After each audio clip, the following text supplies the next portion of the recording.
नमस्कार, स्वागत है आप सभी का मेरे YouTube चैनल मुद्गल मैम की कक्षा में। और हम काव्य दोषों पर चर्चा हमारी अभी चल रही है। आज हम जिस काव्य दोष की चर्चा करने वाले हैं उसका नाम है प्रसिद्धि विरुद्ध दोष। तो जैसा कि नाम से ही आपको कुछ कुछ समझ में आ रहा होगा, प्रसिद्धि विरुद्ध। प्रसिद्धि हम सब जानते हैं, किसी का किसी स्वभाव विशेष के लिए उसकी ख्याति होना, उसको जानना, जिस व्यक्ति को जिस विशेष कार्य, विशेष उसकी आदत, उसके स्वभाव के विषय में लोग जानते हैं, वो उसकी प्रसिद्धि कहलाती है। जैसे कि श्री राम मर्यादा के लिए फेमस प्रसिद्ध थे, मर्यादा पुरुषोत्तम, तो ये उनकी प्रसिद्धि का मुख्य आधार है। तो बात करते हैं प्रसिद्धि विरुद्ध दोष की।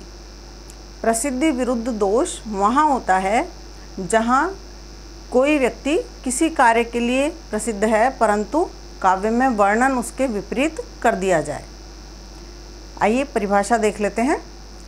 जहाँ किसी व्यक्ति या वस्तु के स्वभाव अथवा प्रकृति के विपरीत वर्णन किया गया हो, यानी उसकी प्रसिद्धि का आधार कुछ और है और कवि ने वर्णन कुछ और कर दिया, कुछ और लिख दिया उस व्यक्ति के लिए, तो वो उसकी प्रसिद्धि के विपरीत हो गया, बिल्कुल उल्टा हो गया प्रसिद्धि से।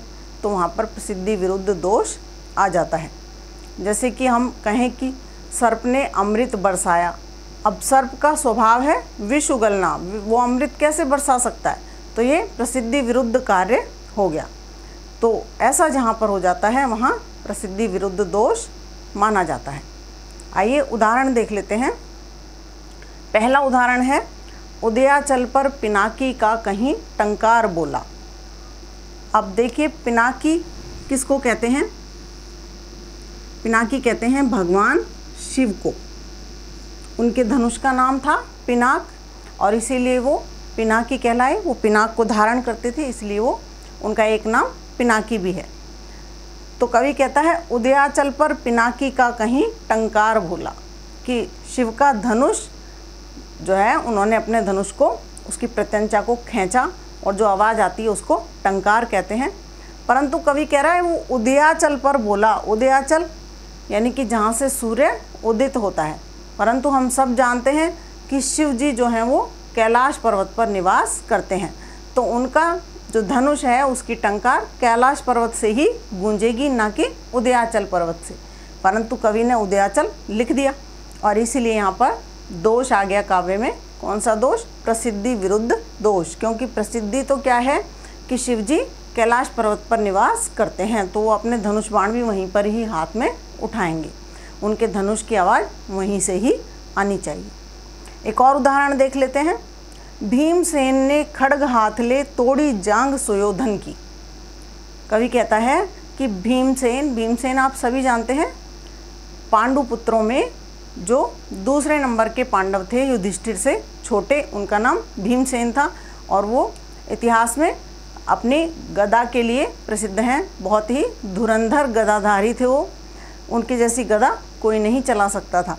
परंतु कवि कह रहा है कि भीमसेन ने खड्ग हाथ ले तोड़ी जांग सुयोधन की, कि भीमसेन ने अपना खड्ग उठाया और सुयोधन की जांग को तोड़ दिया। सुयोधन दुर्योधन का नाम था, क्योंकि वो बुरे कर्म करता था, इसलिए उस सु को दु में बदल दिया गया। मैंने पहले बताया था दुर उपसर्ग जो है वो बुरे के लिए आता है, नकारात्मकता के लिए आता है, तो इसीलिए उसका नाम सुयोधन से दुर्योधन हो गया, क्योंकि वो बुरे कार्य करता था, उसके कर्म अच्छे नहीं थे। तो बताइए कि भीमसेन जिनका मुख्य अस्त्र जो है वो गदा था, तो वो खड्ग हाथ में लेकर उसकी जांग कैसे तोड़ सकते थे? वो प्रसिद्ध ही अपनी गदा के लिए हैं। तो यहाँ पर कवि ने खड्ग लिख दिया। काव्य में सुंदरता लाने की दृष्टि से, या पता नहीं किस दृष्टि से कवि ने लिखा होगा, या भूलवश भी लिख देते हैं कई बार, तो लिख दिया। तो यहाँ पर प्रसिद्धि विरुद्ध दोष आ गया, क्योंकि भीमसेन गदा के लिए प्रसिद्ध हैं, ना कि खड्ग के लिए। एक और उदाहरण देख लीजिए। माधव दौड़े और भीष्म की रण में धनुष बाण लेकर। माधव श्री कृष्ण का एक नाम है। कवि कहता है कि माधव जो हैं वो भीष्म की ओर दौड़े युद्ध में, युद्ध क्षेत्र में, जब कुरुक्षेत्र के मैदान में महाभारत का युद्ध लड़ा जा रहा था, उसी समय का वर्णन करते हुए कवि कहते हैं कि माधव भीष्म पितामह की ओर धनुष बाण लेकर दौड़ पड़े। जबकि सभी जानते हैं कि महाभारत के युद्ध में श्री कृष्ण ने अस्त्र शस्त्र उठाने की सौगंध खाई थी कि मैं अस्त्र शस्त्र नहीं उठाऊंगा, ना ही अपने शस्त्र धारण करूंगा और ना ही अस्त्र। और वैसे भी दूसरी बात यह है कि श्री कृष्ण हमेशा सुदर्शन चक्र धारण करते थे, ना कि धनुष बाण धारण करते थे।